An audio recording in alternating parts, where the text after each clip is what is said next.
দাবীত নলবাৰীত বীৰ লাচিত সেনা অসমৰ উত্তাল প্ৰতিবাদ।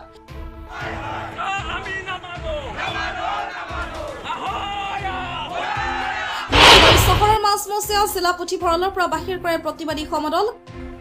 আইন সম্পূৰ্ণ বাতিলৰ দাবীত বীৰ লাচিত সেনা অসম নলবাৰী জিলা সমিতিৰ সদস্যসকলে নলবাৰী ৰাইজৰ সহযোগত নলবাৰী চহৰৰ মাজেৰে আহি প্ৰতিবাদী সমদলটো নলবাৰী আয়ুক্ত কাৰ্যালয়লৈ আহি প্ৰতিবাদ সাব্যস্ত কৰে।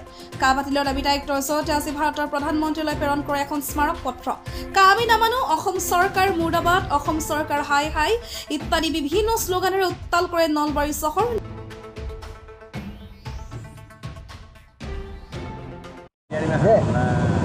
বীৰ লাচিত সেনা অসম বীৰ লাচিত সেনা অসমৰ কেন্দ্ৰীয় সমিতিৰ আহ্বান মৰ্মে সমগ্ৰ অসম জুৰি আমি ধৰ্ণা কাৰ্যসূচী আৰম্ভ কৰিছোঁ। আজি আমি নলবাৰী জিলাতো বীৰ লাচিত সেনা অসম নলবাৰী জিলা সমিতিৰ উদ্যোগত বিভিন্ন আঞ্চলিক সমিতিৰ সহযোগত তথা আমাৰ নলবাৰীবাসী ৰাইজৰ আমাৰ যি সহযোগত আমি ধৰ্ণা কাৰ্যসূচী আমি আৰম্ভ কৰিব ওলাইছোঁ।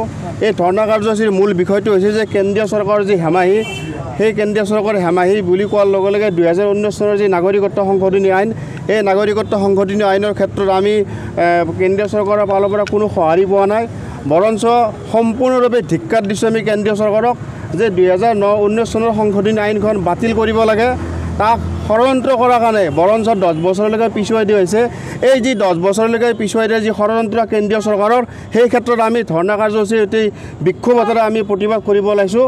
আজি আমি নলবাৰী জিলা উপায়ুক্তৰ মহোদয়ৰ জৰিয়তে ভাৰতবৰ্ষৰ প্ৰধানমন্ত্ৰী নৰেন্দ্ৰ মোদী ডাঙৰীয়ালৈ আমি এখন স্মাৰক পত্ৰ প্ৰদান কৰিম আৰু স্মাৰক পত্ৰ প্ৰদানৰ জৰিয়তে আমি এক দাবী জনাব বিচাৰিছোঁ যে আপোনালোকৰ যি ৰাজনৈতিক যি ষড়যন্ত্ৰ, সেই ষড়যন্ত্ৰ সমগ্ৰ অসম তথা নলবাৰী জিলাত আমি কৰিবলৈ নিদিওঁ। ইয়াক আমি প্ৰতিহত কৰিবৰ কাৰণে আমি বীৰ লাচিত সেনা অসম নলবাৰী জিলা সমিতি নলবৰীয়া ৰাইজৰ সহযোগত আমি অত্যন্তভাৱে প্ৰতিৰোধ কৰাৰ কাৰণে আমি আগবাঢ়ি যাম। কাৰণ কিয় আমাৰ যি খিলঞ্জীয়া ভূমিপুত্ৰ পৰিচয়, অসমৰ বায়ু, পানী, মাটি, জলবায়ু, সেই ক্ষেত্ৰত আমাৰ যাতে নতুন প্ৰজন্ম যাতে কষ্ট পাবলগীয়া নহয়, নতুন প্ৰজন্ম যাতে অসুবিধা পাবলগীয়া নহয়। কাৰণ আমাৰ অধিকাৰ, আমাৰ দপদপনি, আমাৰ খিলঞ্জীৰ অধিকাৰ, আমাৰ মাটি, আমাৰ ভেটি, এই ক্ষেত্ৰত আমি কোনো পধ্যেই আমাৰ যি খিলঞ্জীৰ অধিকাৰ তাৰ পৰা আমি আঁতৰি যাবলৈ আমি কোনো পধ্যে আমি নিবিচাৰোঁ আৰু কাকো আঁতৰিব নিদিওঁ।